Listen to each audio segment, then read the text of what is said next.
Ladies and gentlemen, welcome back to the Players Zone YouTube channel and welcome back to our Champions League predictions. Yes, they are back. Midweek football in the Champions League is once again back, and we have got some massive quarterfinal ties.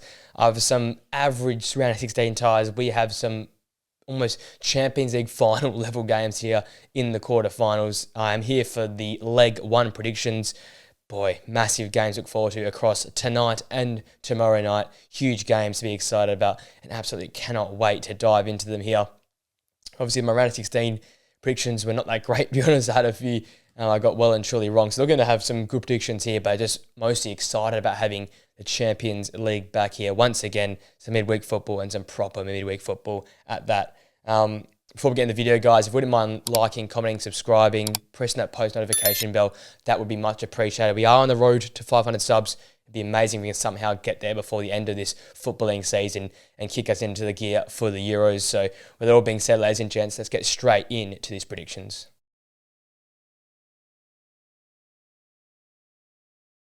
Before we get into our first game, what a travesty this is, as both games tonight are incredible to watch. I don't know how you wait for us to stuff that up. But our first game is Arsenal hosting FC Bayern Munich. And what a game this one is going to be. Arsenal, with all the history of how Bayern have battered them the last few times in the knockout stages. But with now Bayern looking like the small little brother to the big brother being Arsenal. Arsenal in superb form last time out. Obviously that 3-0 clinical win over Brighton. Right now they are just rolling. In 2024, they've only had 2 losses and they've both come in cup competitions, in the FA Cup to start the new year off against Liverpool, and then the first leg lost to Porto 1-0. So they have been almost perfect. They've been perfect in league football, and the fact they've only drawn the odd game here and there, but been unbeaten in that run. You know, absolutely dominant in all other games as well. And it feels like since the new year, they've turned a corner and they are like the Man City we've known for the last few years, where they don't make many mistakes, almost robotic, automatic, and just absolute cold hard killers at the moment, the way they play their football. On the back of Kai Havertz, who I've raved about over the last sort of month or so, how important he's been to this side. You've got Trossard coming back into the side, Bukayo Saka, Martinelli, so much attacking threat with Martin Odegaard in behind, who I expect to have a massive role in this game here against a Bayern back line that is looking very vulnerable at times. You need players to step up from there, but you know, the likes of Kim Min-jae, Upamecano, now relying on Kimmich going back to right back, Alphonso Davies, they've all underperformed and they've been exposed with how Bayern have played their football, which is, let's have a lot of possession, let's get high up the pitch, have a high line, but then they just get exposed too easily when they lose possession or are lax with the ball, and they're getting found out more often than not. Obviously, Neuer should be back in goal after Ulrich had a questionable sort of time of things the last few games. That would be good for Bayern, but they just look so vulnerable right now. Yes, they're scoring the odd goal here and there, but against the bigger sides, they're struggling to break down back fours and struggling to really create meaningful chances. I think me and Nathan say it a lot on our Thursday podcast. There's a lot of long shots from Sane, a lot of attempts for individual brilliance from Musiala, and not much help out of that. Harry Kane's missing some gettable chances. He's incredible numbers this season, but it could have been even higher with the chances being created for him. So, if Bayern want to get anything out of this game, especially against this Arsenal defence that basically does not concede goals on the road or at home, you're going to have to really, really look to be a team, break Arsenal down with continued pressure. If anything, you get at the weaker side, which is Ben White. He's still phenomenal, but that's their only weakness right now. I think Kiwior and the back two are in phenomenal form in terms of they did not get exposed. There's no weaknesses in their game right now. Ben White's the only player you can maybe get at if he gets sucked too high up the pitch, or maybe you can expose him with a pace there. I look at Musiala, maybe skill and trickery to play through the lines here and get past Ben White.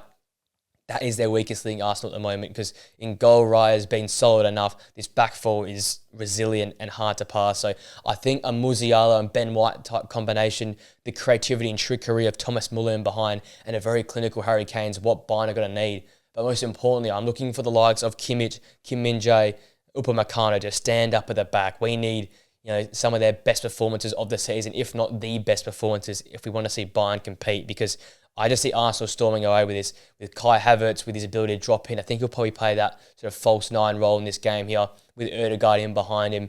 and then those two wingers, Martinelli and Saka. I just think Bayern are going to have a very long day. And I think Arsenal will be fine to give possession to Bayern and say, Bayern, you have the possession. We'll counter-attack you. We'll counter-press you and expose you, because that's what Dortmund have done. That's what Heidenheim done on the weekend to beat Bayern 3-2. They just get exposed way too easy when they turn possession over. Leverkusen did it to them not too long ago as well. That's the key, it feels like. Catch Bayern with a quick counter-press now and then. When they get lax on the ball, because they turn the ball over too often for my liking in midfield areas, it's a lack of real belief and continuity in the squad, and a lack of real quality in midfield this season. It's felt like Goretzka underperforming, and you're chucking guys like Lehmer in there who struggled. You've got Kimmich, probably your best central midfielder, out at right back. I think this is very gettable for Arsenal. If any time for them to make a statement is right now versus Bayern. They are a team on the canvas, it feels like, at the moment. But we know what Bayern do in the Champions League. We know how they fight back. They're still a big boy, and they'll definitely take it to Arsenal here. I've got goals happening this game here with Arsenal really in the form they're in, and Bayern always being a threat with like Harry Kane, Musiala, Muller, Sane, Gnabry. There's always a chance for goals. So I've gone with a massive win for Arsenal. Advantage Arsenal, a 3-1 win here. I just think they get the first goal here. The momentum, the home crowd, and the belief that Arsenal have right now will just keep them rolling. I think Bayern will cause Arsenal some problems. They'll probably be the first threat this backline's had in a few weeks outside of that Man City game. So it will definitely be a chance to get at Arsenal. But I think right now, the form of the centre-halves, the quality they've got in forward areas, and being at home, Arsenal get the 3-1 win for me.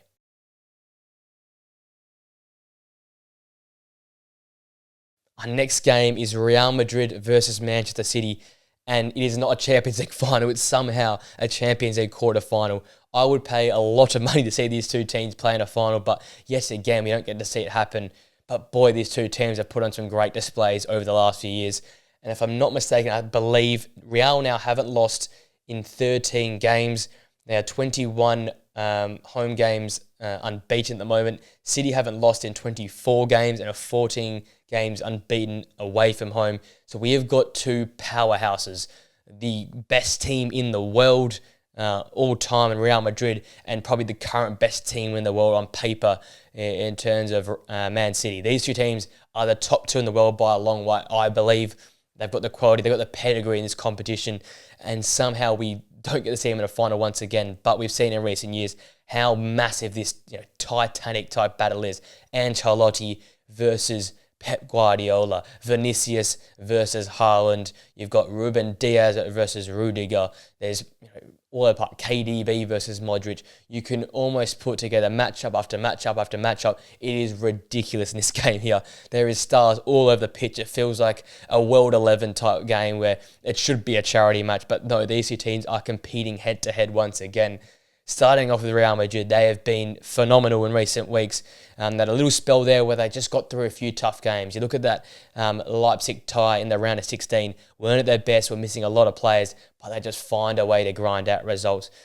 Questionable goals or offside or interference, they get their way through, but they find a way to get their way through.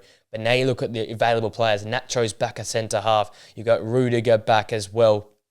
And you've got a really solid squad foundation. While you've got for Man City, Ederson out, Walker out. It feels like right now for Real, you've got the players available right now. You've got that depth back, and I think that's going to be so important for them. You look at the front three, that's where all the magic is held for Real Madrid. Vinicius, Rodrigo, Bellingham, maybe Brahim Diaz might have a go here from the start as well. You've got absolute quality there. And you've got Kroos, and you've got Modric, and you've got Tchouaméni and Valverde alongside Camavinga. I don't know how they'll configure that midfield. I'm assuming they'll probably go with a stronger, more sort of defensive group with the likes of probably Kroos sitting in there alongside Tchouaméni. If they don't play Bellingham at the false nine, they'll probably play him in there. But if they play Bellingham in that false nine role, chuck Valverde in there as well. And that's a really robust, workmanlike midfield that can transition their play. They can play from deep positions and allow that front three just to do what they do best. And obviously, as I say, with Walker out, you've got Vinicius and probably a Rico Lewis at right back there. Or do they go and chuck Vardiol out of position out there? I don't know how they'll sort of configure it.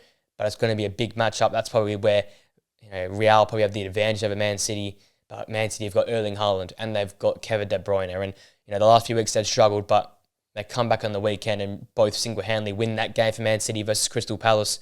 A quick start for Palace. Palace were good all day, but De Bruyne's individual brilliance, 2 goals and an assist, Erling Haaland getting on the score sheet. That's what we expect from these guys, and that's what we see for them in the run into ends of the season. Those 2 guys were the reasons why they went on to win the Champions League and won the treble last season, because they turn up in big moments. That's the advantage for them going that team. And I think this game here, like it's been in recent years with these 2 sides, it is back and forth. Momentum swings either way. Teams have 20-minute spells where they're just on top. Teams have 20-minute spells that have to sit in and be compact and absorb some pressure. And when you've got so much great talent on either side of the pitch, it's important to sort of chuck the egos away, which I guess these managers encourage these players. You have to respect the manager. They'll be asking for egos to be put aside and work rate to be put on the pitch. But I think both teams do it so well. But whoever does it well once again in this 2-legged affair will probably go through, because I think the team that controls momentum the best and controls the flow of the game the best normally wins these games between these 2 sides here. Think back to that crazy Real Madrid comeback. It was them just controlling the game, finding their moments and coming up in clutch moments.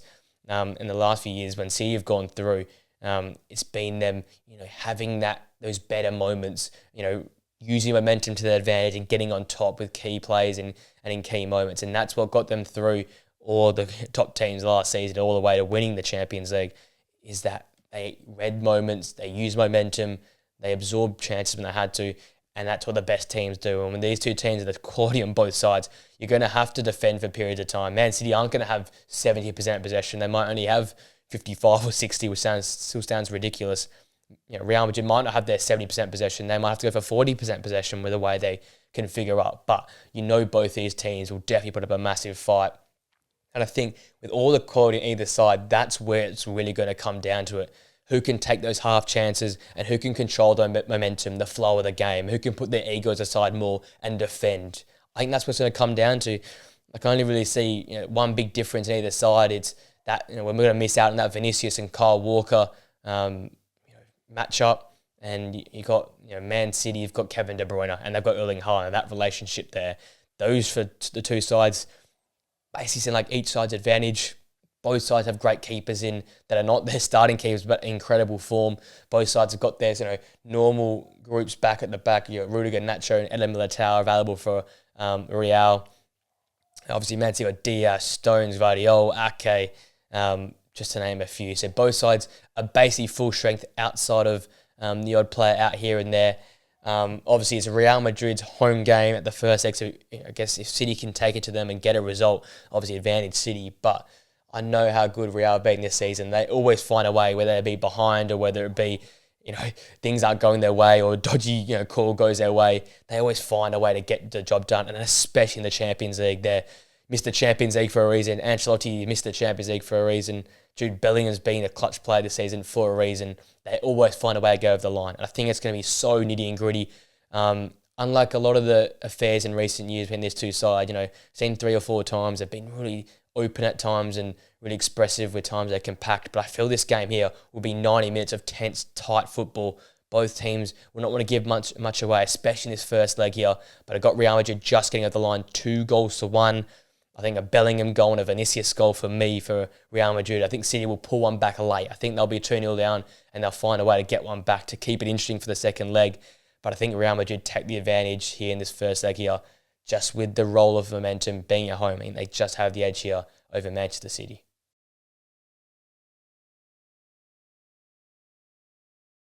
All right, we come to the other side of the draw now. Tomorrow's games, less exciting, but this first one here is definitely something I'm going to keep a close eye on. It's PSG hosting Barcelona in what could be, and most likely is, Mbappe's last run with PSG. Can he make it to a Champions League semi-final with this young, new, next-gen PSG squad?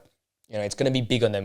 They're a dangerous side, they're a younger side, but that's the problem. They're a younger side with less experienced faces. We're looking at the likes of Gonzalo Ramos, Vitinha, Zaire-Emery, Lee, Ugarte. These sort of younger faces that haven't really seen these sort of clutch big game moments. Can they live up to these expectations? Can they produce in these big moments against the big boys in Barcelona? Obviously, that back 5 is very experienced. You think of Marquinhos. You look at Hakimi, Donnarumma, Hernandez. These guys have seen the big Champions League moments, but it's about their sort of front half of the pitch. Can they all play well around Mbappe to produce, because once again, it's going to come down to what Kylian Mbappe can do for me. Yeah, I'll touch on Barcelona at the moment, but their defence is once again their strength. So it's going to be very hard for PSG, this young PSG side under Luis Enrique, which has been so exciting going forward. They're a really creative group. They play with a lot of pace. The intricacy is not quite there, but they've got that real just raw change of speed, real X factor in that final third to change the game and break the game open. But against a strong defence like Barcelona, have they got what it takes? Have they got the mentality to keep fighting if they concede one or two early? I don't know yet. We're still questioning if they've got that. Had a nicer run there in the round of 16, but now they've got the big test. And touch on that, Barcelona right now in incredible form. Back to that form we saw from last season. Defence, it comes from the back. Ter Stegen's back. You got Kubasi alongside Araujo at the back there with Koundé and with João Cancelo as well. And that sort of back five has been stable. 5 out of 5 clean sheets in their last 5 games there in La Liga. They're building a great return. They're back in the second La Liga. And ever since that Xavi announcement of him stepping away from the club, they have switched it on. They are playing some great football at the moment. And it's not, great. It's not a great midfield on paper, and it's not superstars up top, but they're getting the work done. They're being clinical, and they're playing through the lines much nicer. And I think it all, once again, it stems from defence. It's defence first and build from there, and then play through the lines, and then try and capitalise, catch teams off guard. Because you look at it, Yamal, Lewandowski, and Rafinha will likely be their front three. It's not groundbreaking. You've got obviously João Felix, who could get a start as well. Same as PSG though. You look at them, Mbappe, Lee, maybe Gonçalo Ramos, Colomwani, whoever goes from the top there. But it's, again, not impressive front threes. It's a very clinical up front striker, Lewandowski and Mbappe, and then some young stars trying to produce around them. And that's what's going to be the big fact in this game here. Who has the ability to score the goal against the momentum? Who has the ability to take that chance or create something out of nothing? That's what could separate these two sides. I think the biggest separating factor, though, for me is the experience and quality of that back four. Yeah, they didn't play in the Champions League last season, but they won a double in Spain with that great defence. And you've got a great leader like Ter Stegen right behind you. You've got some superstars there like João Cancelo, who's seen it all and it's won a lot. You've got a really strong centre-back pairing there in Kubasi and Araujo. Araujo probably the world's best centre-back 12 months ago. So, you've got talent there. You've got feels like a bit more experience and expertise in this Barcelona squad, especially with Gundogan in midfield, who we know is a Champions League cold hard killer. We saw what he did last season in the Champions League. He knows what it's like to go and win it and go win a treble. So I think they've just got the more experienced faces. Sergio Roberto will probably be in that midfield area. And they've got the faces, the names, the experience. And when you're coached by Xavi, you know how to get the job done. You know how to play through some tough situations and score some well put together goals. I think they've just got the quality edge and the experience edge. I know it's going to be super hard away from home to get the job done, but I think they've got it. And they've got them winning this game 3-1 over PSG. I think they've, just at the moment, they've formed momentum. They've just got too much for PSG to handle, and it'll be a comfortable 3-1 win for me.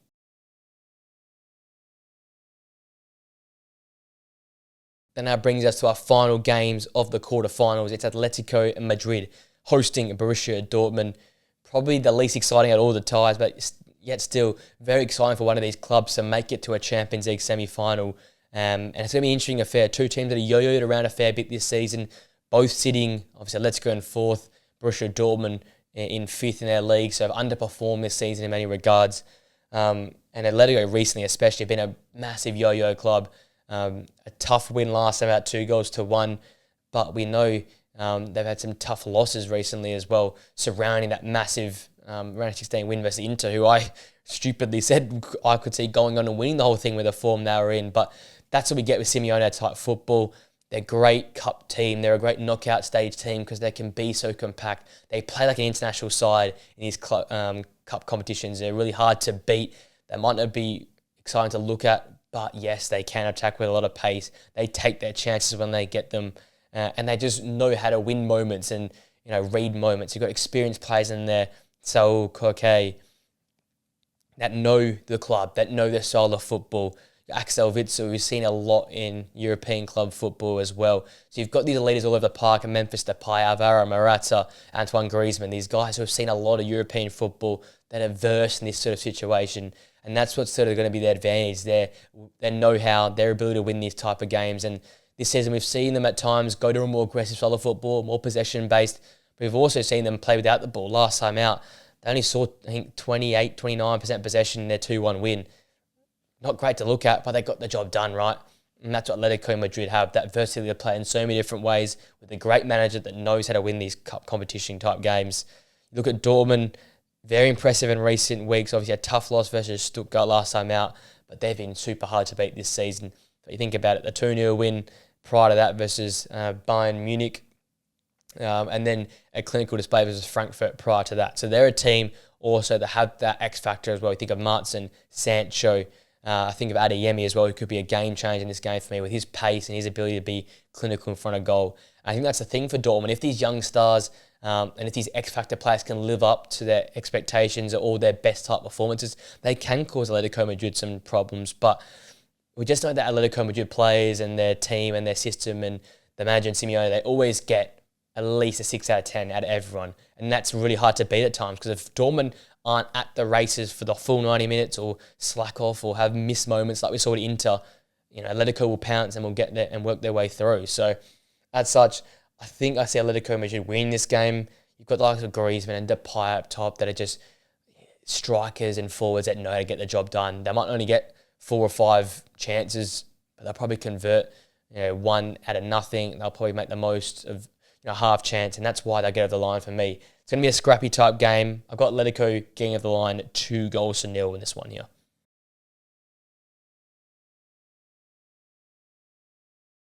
All right, ladies and gents, that brings my predictions for the quarterfinals of the Champions League Leg 1 games to an end. Let me know what you think in the comment sections down below. Have I got these right? Have I got these wrong? What are your thoughts and what are you most excited about for these quarterfinal ties? Obviously, some great ties over one side of the draw. It's a shame we've got probably the 4 best teams left on one side and the 4 sort of weaker sides on the other side of the draw. But can you see PSG causing problems against Barcelona? Do Arsenal keep the fairy tale alive and blow out Bayern, or do Bayern bounce back? And then who wins the battle of the big 2, Man City and Real Madrid? Let me know in the comment section down below. Once again, if you wouldn't mind liking the video, subscribing to the channel, leave in the comment section down below your thoughts, and also pressing that post notification bell so you know when I upload next. We've obviously got podcasts twice a week, reaction videos, prediction videos, a lot of stuff coming, and even more analysis type videos coming in the future as well before we jump into the Euros and the Copa America in the summer as well. So a lot of content coming to the channel. Please help us on our road to 500 subscribers. That would be much appreciated. But that all being said, ladies and gents, I hope you enjoy these quarterfinals in the Champions League. I hope you enjoy the rest of your day, and I'll see you guys on the video very, very soon. Till next time, guys. See you later.